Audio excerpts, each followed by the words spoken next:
Okay, good evening, everybody. Today is Thursday, November 6th, if I got that right. And this is Ivan Oberon's Money Matters. Tonight, we're going to spend about maybe 35 minutes going through what every real estate investor should require from their insurance policy. I am Ivan Oberon. I am a private lender, investor consultant for the American Association of Private Lenders in the field of insurance. I'm also a real estate investor, and I'm here to provide value to you guys in every way that I can. And I think this is one of the a very tangible way that I can do so because it's a very unappreciated industry. And I met a lot of people this past weekend at the REI Expo who seem to agree with me. Everything from private lenders to investors to guys who teach people how to become private lenders and just all kinds of different people. And we were very well received, which is very very cool. Presentation went very well, and I'm excited for that. I'm excited about this weekend too because some of the slides that I'm using in today's presentation or tonight's presentation, I actually pulled from a presentation that I put together for the American Association of Private Lenders conference this weekend. Man, that is a mouthful. I kind of wish everybody just knew I could say AAPL and everybody would just know what I'm talking about, but we're working on it. So I pulled a couple of slides from that presentation. I'm actually speaking twice during that conference. It's from Sunday through Tuesday with an extra bonus day by Eddie Speed on Wednesday. And I'm excited. I'm excited because there I'm going to be talking about the top 10 things that every private money lender needs to know about insurance. So we're going to get into that. And if you haven't made the decision to go there yet or do any of these expos, just man, I gotta just encourage you to make it happen. Keep track of where we're going to be. I know there's various people in various parts of the country, and we go to various parts of the country as well. So just keep an eye open. And I'm telling you, these networking opportunities are some of the best ways to move your businesses forward. And you never know what's going to happen. I mean, just a quick story, not to segue too far into this, or or away from what we're going to be talking about. I met somebody there that I had met before, and we had talked. We had kind of a good relationship, but we never really did anything. Never really had an idea of doing anything together. But because we happened to see each other, we connected, and we spent 15, 20 minutes talking during one of the cocktail receptions, and then we ended up spending 4 more hours together and really getting to know what each other's businesses are like. And we really found out ways that we're going to be able to help each other in a big, big way. And that wouldn't have happened if I hadn't gone there. And at the end of the first day, we were basically done.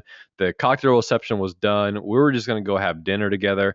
And on my way out, I ran into these three guys that were also leaving. Hadn't talked to them. I had seen them around the convention. They were private lenders. Just happened to bump into them, and they engaged in conversation. And now we're doing business together. They're coming on board to use us as their exclusive insurance consultants for their private lending business.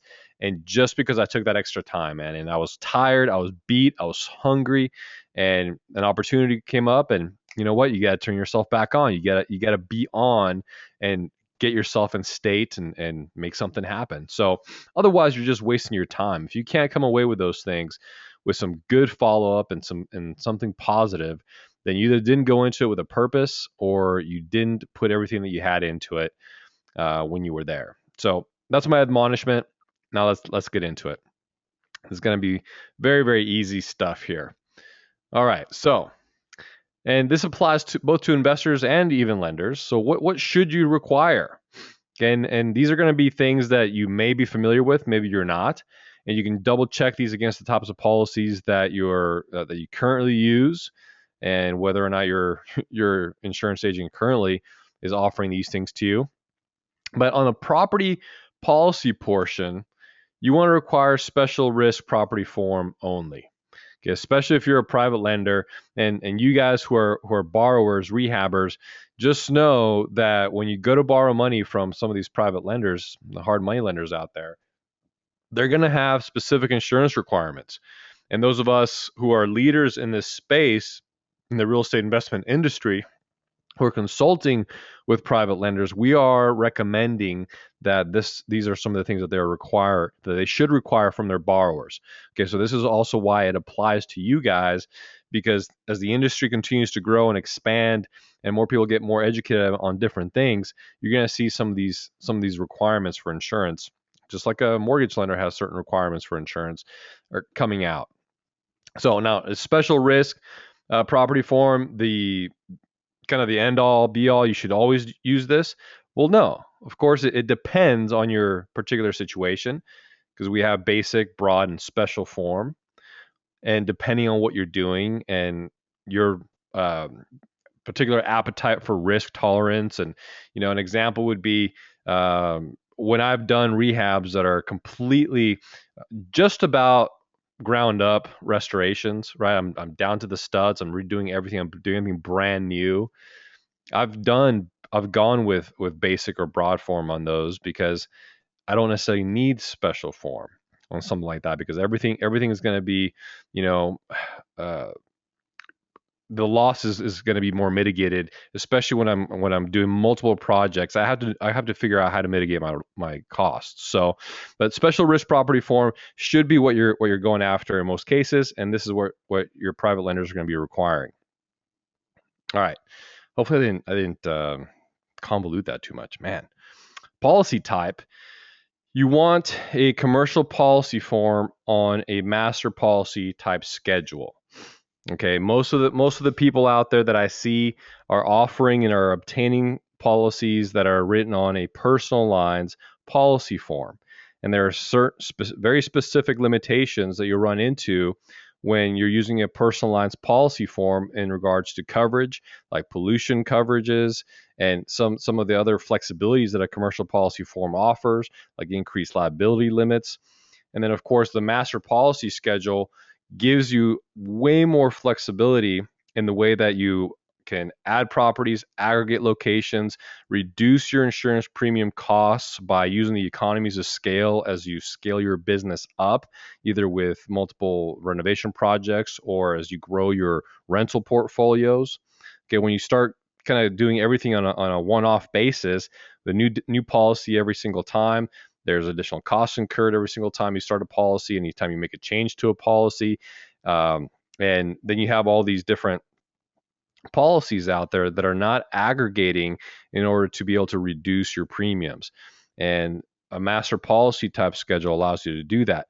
Not only that, but it consolidates your billing. It consolidates all your coverage forms and standardizes your coverage terms also underneath one schedule. So there's lots of different reasons why you want this, but just know that you want to ask for a commercial policy form on a master policy schedule.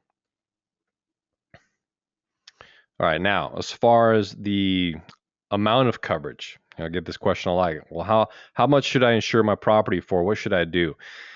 And without getting too far into the weeds talking about co-insurance and what the co-insurance requirements are from different carriers, and how most of them will do a replacement cost analysis to tell you what you should be insuring the property for.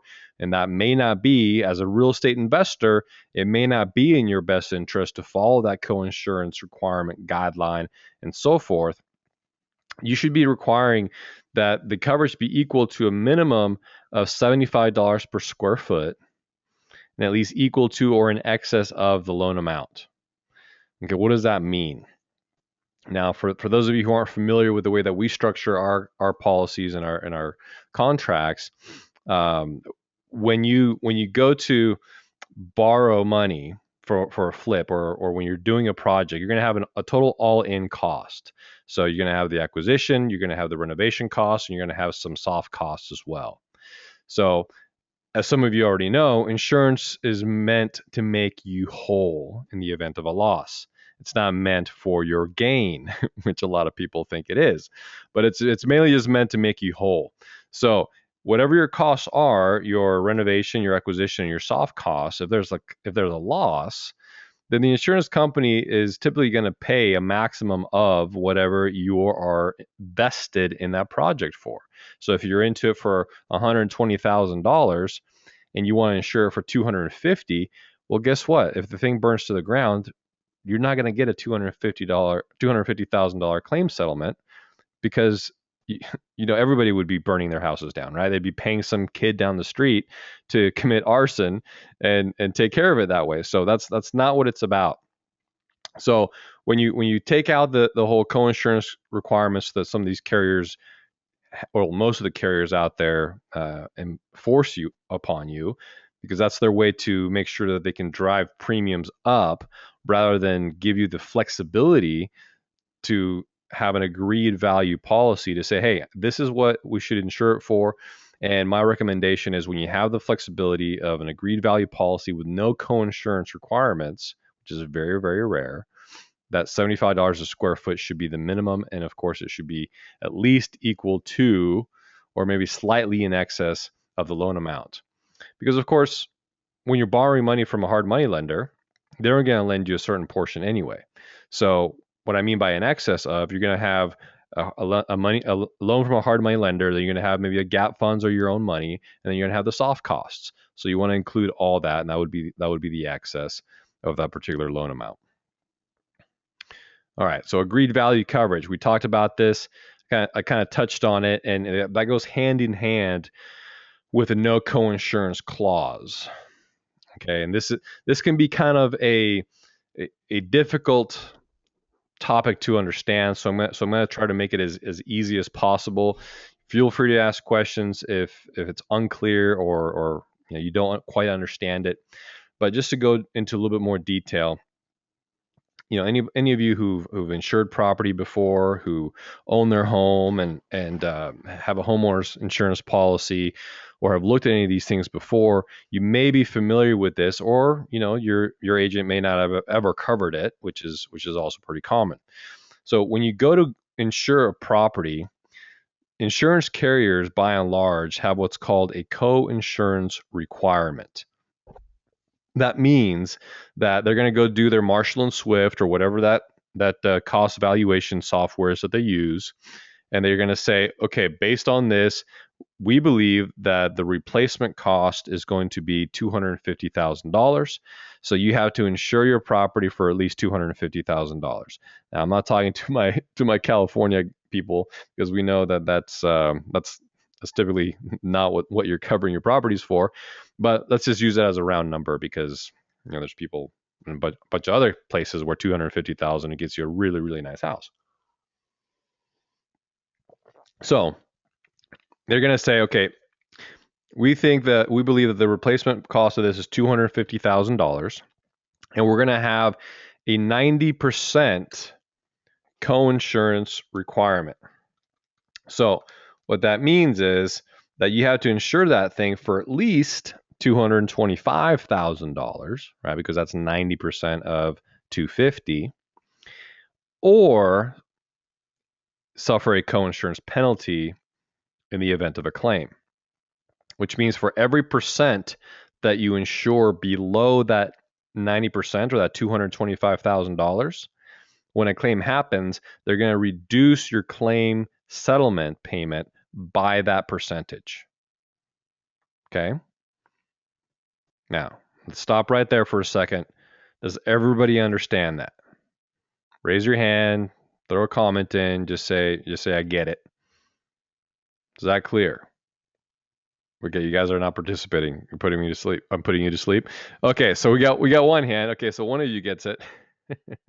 So anyway, so that's a co-insurance penalty. Now, as a real estate investor, that can be a drag, especially when you scale your business. Okay, because as a real estate investor, we might say, okay, yeah, sure, this house is maybe worth $250,000, but we're only into it for $100,000. So I want the flexibility and the ability to insure my property for $110,000 if that's what I want to do, or $100,000 if that's what I want to do, not $225,000. Because what I'm doing now is I'm saving premium dollars. Okay, you have to understand that we're not the insurance company. I'm not the insurance company. And so I'm a real estate investor too. I'm a consumer. Yes, I'm a broker, and I offer insurance to my real fellow investors, but I also am a consumer of that. So we want to make sure that the products that we create gives us the flexibility and the ability to mitigate our costs as much as possible, knowing that insurance premiums that we pay on a yearly, monthly basis is also a loss to our business. So I want to be able to put a specific kind of coverage on one property, a specific kind of coverage on another property. I want all that flexibility. And if I can insure that property for 100 instead of 225, it's going to save me money. And that's my agreed value coverage because I'm agreeing that that's what I want to insure it for. The insurance company's agreeing that that's what they're going to insure it for. And because we make that agreement, they're not going to hit us with a co-insurance penalty if a claim happens. So if I say I want $100,000 of insurance, they're going to pay me the $100,000 of insurance if I have a significant loss. Make sense? That's why you want an agreed value coverage policy with no co-insurance clause. Because, of course, if you don't have a co-insurance clause, you don't have any co-insurance penalties. Okay, moving right along. Premises liability, you want a minimum of $1 million. Okay, I see these liability limits all over the board. As low as $100,000, oftentimes in the $300,000 to $500,000 range. Okay, $300,000 to $500,000. Let me update you all. Jump in our time machine and realize what time we're living in. Okay, what century we're living in. A $300,000, $100,000, $500,000. That's a drop in the bucket when we're talking about liability claims. Okay, if somebody gets hurt, God forbid somebody gets really sick, God forbid it's a child or a youth. You know what I mean? There's so many different things. Man, $1 million is just it's commonplace. Attorneys don't go for these little low six-figure numbers, especially when there's a significant injury or something that some kind of liability out there. And the other thing you got to consider is it's not just the settlement that may be rendered, it's also the defense costs. So even if you win, you could have six figures plus in just defense costs. Okay, and you want the insurance company to have the full power to have their attorneys, because again, insurance companies aren't in the business of paying claims, they're in the business of making money. So they have really good attorneys, right? So, but they're going to be limited to the amount of money that you essentially buy, which is that limit of liability. And the cost for it is so cheap to go, especially to go from what you see oftentimes, like I said, in the those six-figure limits to go to the seven-figure limits. It's so ridiculously cheap that there's no reason you shouldn't be doing it. All right, now you're vesting. Whether you're a lender or you're doing this with a lender, you want to make sure that the lender, whether they're first lien position or second lien position, they have the mortgagee. They're listed as mortgagee with their specific mortgagee clause, even if you're just using a private money lender. I can show you all my certificates of insurance. It's a private person, okay, or their trust or their pension plan and administrator and all that kind of stuff is listed on it, but they're listed as the mortgagee. And by default, a mortgagee is automatically the lost payee. And the lost payee is automatically the first person to which funds are sent to, or payment of the loss is sent to, before they're released to the named insured. So that's their protection, and they should be listed properly. All right. So let's get into a little bit on what a master policy is, okay, just so we can clarify that a little bit more for you guys.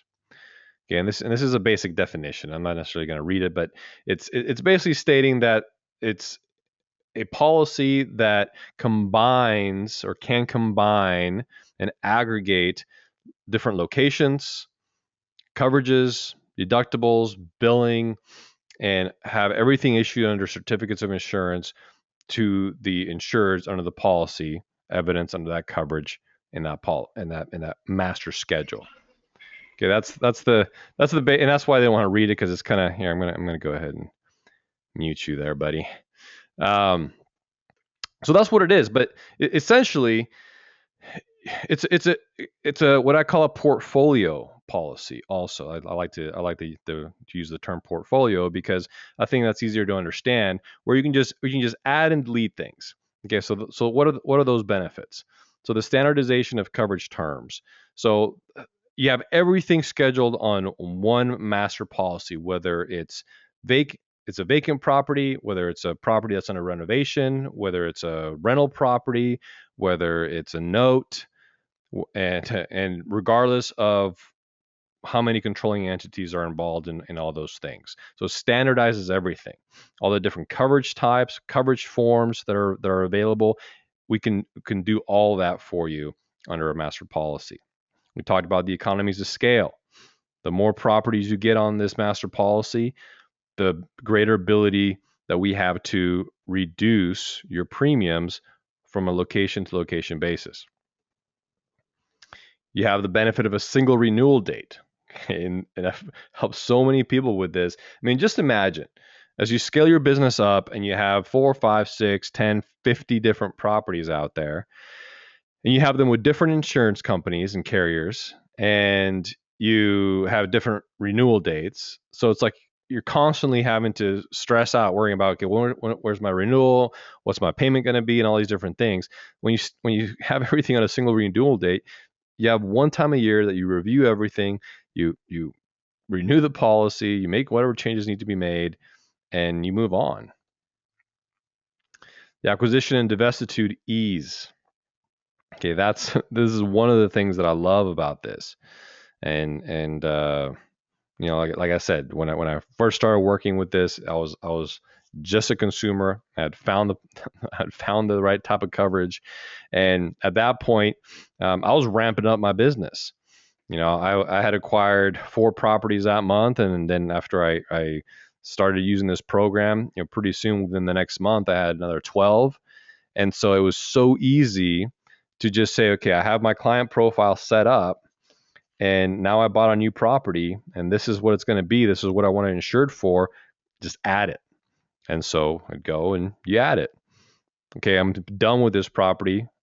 Sold it. I need it removed. Okay, remove it. Or you know what? Now this property's been vacant for more than 30 days. I got to make sure that I have the proper vacancy clauses on that policy in case something happens or have a theft or something like that occurs, which under most policies, especially once you start hitting that 30-day mark of vacancy, the coverages that you had for theft, vandalism, malicious mischief, and things of that nature, sometimes water damage, things like that, those coverages start to drop off in the contract after 30 days. And you don't want to have to cancel that policy and go out and get some kind of vacancy insurance, which in most cases is extremely limited anyway. You want the ability to be like, look, okay, this is what's happening, update my coverage, boom, and you do it on the fly. Monthly reporting schedule. Okay, that's basically stating that on a monthly basis, you're going to get one schedule that shows all the locations, the premiums, the coverage, the monthly costs. If you're escrowing premiums, it'll show the escrow amount. Super, super easy. And this is kind of what that looks like. Okay, so you have the date, billing summary, the account information, who it is, what kind of coverage is purchased corresponding to the program policies, the insured limits, the coverage recap by location, monthly location cost per property, and it doesn't matter how many properties you have. It breaks everything out. Occupancy stages, escrow payment amount, like I said, super, super easy. There's so many conveniences. I mean, like I said, this is one of the things that really drew me in as a consumer originally. All right. So everybody good there? Now we're going to go into, I feel it's important to get into the difference between actual cash value versus replacement cost, because you have to understand what these things are if you're going to require a specific thing or request a specific thing from your insurance carrier. So actual cash value, let's talk about that first real quick. Actual cash value is simply the amount that it would take to repair, rebuild, or replace the damaged property minus what they call reasonable, but minus a deduction for physical depreciation based on what the insurance company believes is its useful life. Okay, whatever that is. Replacement cost. So replacement cost is simply the amount that it would cost to replace that damaged property with materials of like kind and quality without any deduction for depreciation. Make sense? All right, who wants to see an example of how a claim would be settled in this case between somebody who has a replacement cost policy versus an actual cash value policy? Come on, this is your time to participate. Somebody raise your hand. Somebody say something, somebody type something. Anybody. And I don't know if I'm getting your guys' questions. Let me see. There we go. I can't. For some reason, I couldn't see your comments here. All right, let's bring this forward.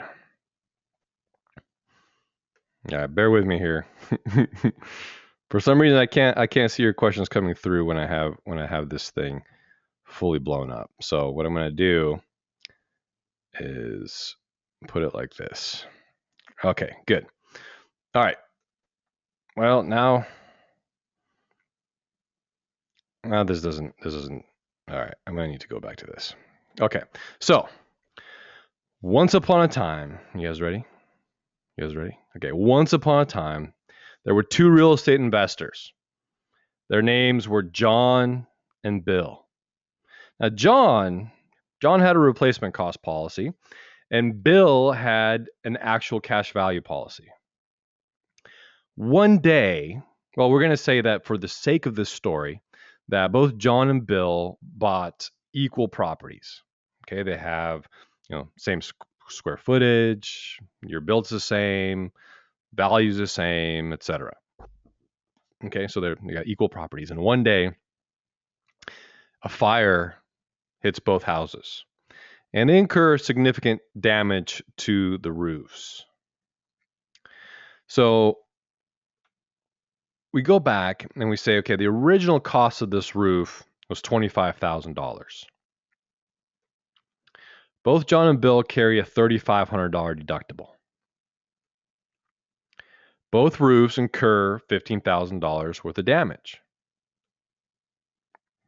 Now, like we talked about already, John has a replacement cost policy.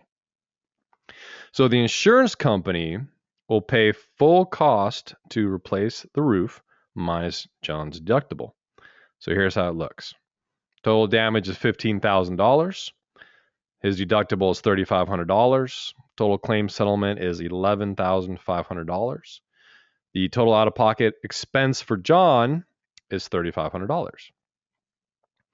Now, Bill, on the other hand, he has an actual cash value policy. And so the insurance company is going to pay the full cost to replace the roof minus the depreciation minus Bill's deductible. What I didn't tell you is that these houses are about 19 years old now. And so the roof is only worth about $10,000 now because of that depreciated value of its useful life. So here's how that would pan out. $25,000 was its original cost. We're going to deduct $15,000 for the depreciation. We're going to subtract the $3,500 for the deductible, which will equal a total loss settlement of $6,500 or a total out-of-pocket expense for Bill of $8,500. Make sense? So what's the better policy, you might ask? Well, I have to tell you that it depends, right? I mean, in this case, you might think that, well, obviously replacement cost policy is the best. But again, it goes back to what's your business model? What are you doing? What's your tolerance for risk and for loss? And I can give you an example where, again, going back to some of the rehabs that I've done that have been complete rehabs where we're basically, down to the studs and replacing everything brand new.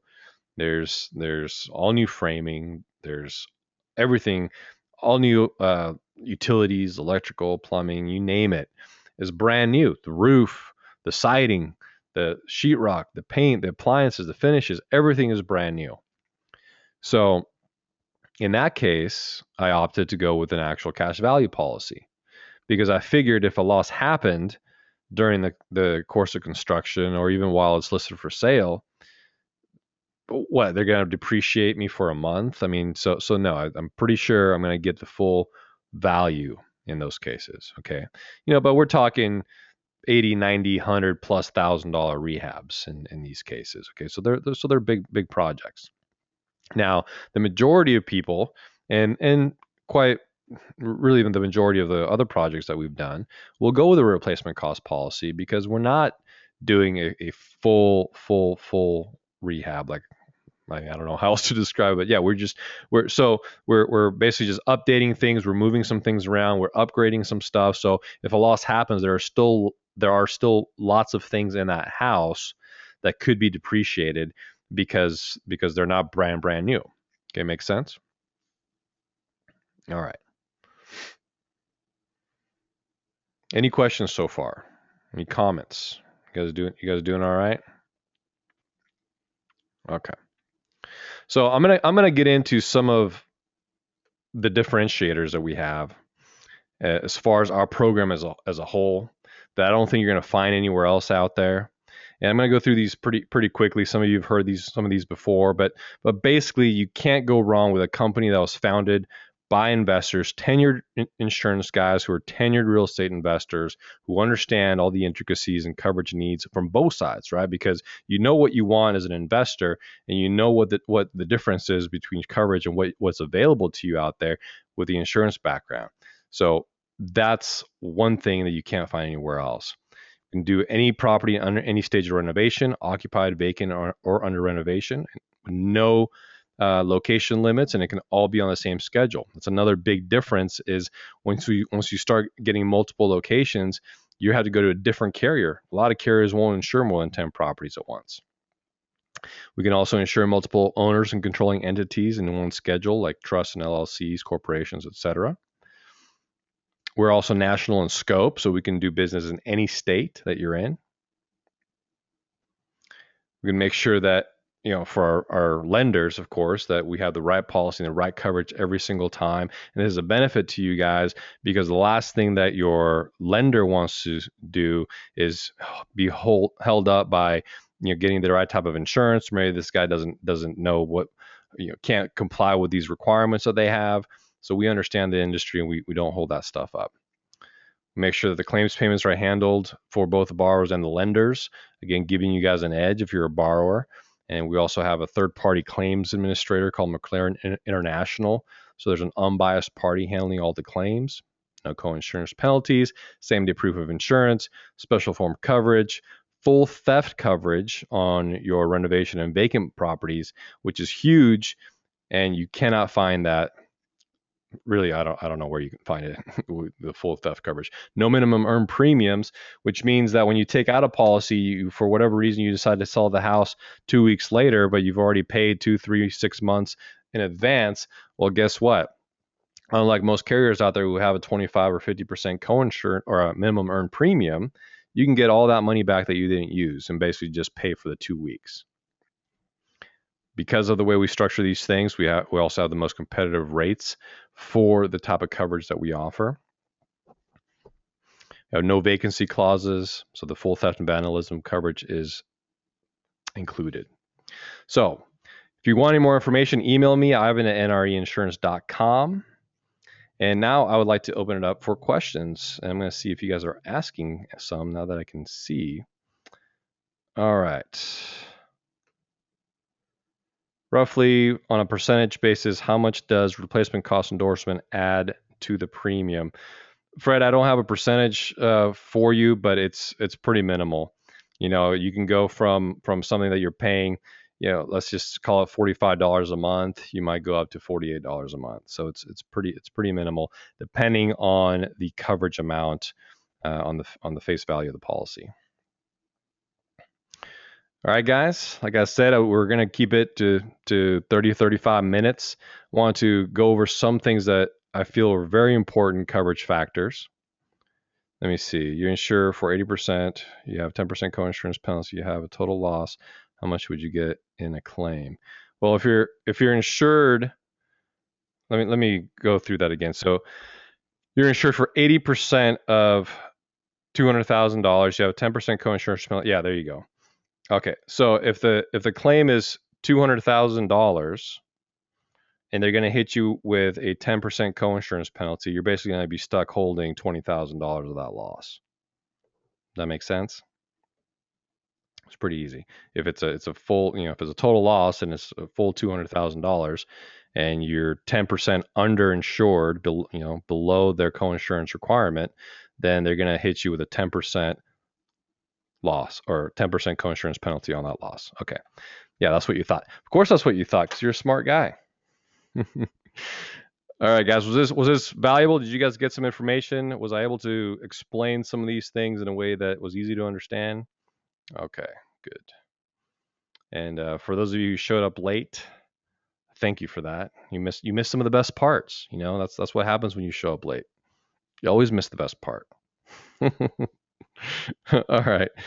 Thanks, guys. If you have any questions you want to ask openly, I can unmute you if you want to have a conversation. If not, we're going to go ahead and wrap it up. And man, if any of you are going to be in Vegas, look forward to seeing you guys there. Yes, we need some water, Michael. I know. We are in California. We're friggin' we're dying of drought over here. Although it was the freakiest thing on Friday when we were in Anaheim. It all of a sudden it just started pouring. It poured like crazy, and then of course then it went away, and now it's been in the 90s all this week again. It was chilly Monday morning, and then the Santa Anas start hitting us, and it was hot. Scott was over there complaining how cold he is, and I'm sitting here at 92 degrees. But I'm coming out to Vegas to see Scott. We're checking him out Saturday because he lives out there in Vegas. So I'm excited about that. Spend some time with a good friend, the Hammer, and we're gonna plot something. Our other friends with copper cages who sell cages for your AC units and things like that, for real estate investors. They're hopefully going to be there, and if we can get one of those cages to put Pete in, we'll do something. It's Vegas, right? I mean, maybe we create some kind of a raffle or something. If they can guess how long it takes Pete to get out, they can win something. I don't know. Yeah, it'll be fun. We'll figure something out. All right, guys.